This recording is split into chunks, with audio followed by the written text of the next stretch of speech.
കുറച്ച് ദിവസത്തിന് മുമ്പ് ഞാനൊരു കോക്കനട്ട് സ്ക്രാപ്പറിൻ്റെ ഒരു വീഡിയോ ഇട്ടിരുന്നില്ലേ, കുറച്ച് കമൻസുകൾ വന്നിരുന്നു. അപ്പോൾ ഇതിനകത്ത് തേങ്ങ വെച്ചാൽ ഇരിക്കുമോ, അത്ര സൈസ് വേണ്ടതെന്നൊക്കെ പലരും എൻ്റെ അടുത്ത് ചോദിച്ചു. അത് സത്യമായ കാര്യമാണ്.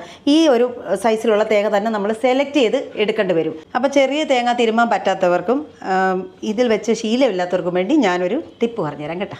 അത് കമ്പനിയൊന്നും അനുവദിക്കുന്നതല്ല, ഇത് വെക്കാതെ ഇത് വർക്ക് ആവില്ല എന്നുള്ളതാണ്. ഇങ്ങനെ ഒരു പീസ് എടുക്കുക, ഇതിൻ്റെ ലോക്ക് ഇതാ ഇവിടെയാണ് വരുന്നത്. അതിനെ നമ്മളൊന്ന് ജസ്റ്റ് താത്ത് കൊടുക്കുക, എന്നിട്ട് ഓൺ ചെയ്യുക. ഇങ്ങനെയുള്ളൂ.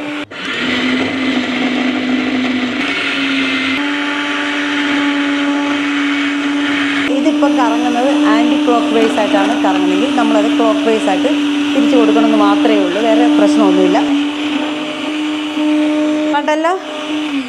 അപ്പോൾ ഇത്രയും ക്ലിയർ ആയിട്ടുണ്ട്. നിങ്ങൾക്ക് ഈസി ആയിട്ട് ചെയ്യാം. പിന്നെ ഇതിൻ്റെ വില ചോദിച്ചിട്ടുണ്ട് ഓരോരുത്തർ. ഇത് ഞാൻ വാങ്ങിച്ചത് പോത്തീസിൽ നിന്നാണ്. 4300 രൂപയാണ് ഇതിൻ്റെ വില. അപ്പോൾ ഓക്കെ, ബൈ.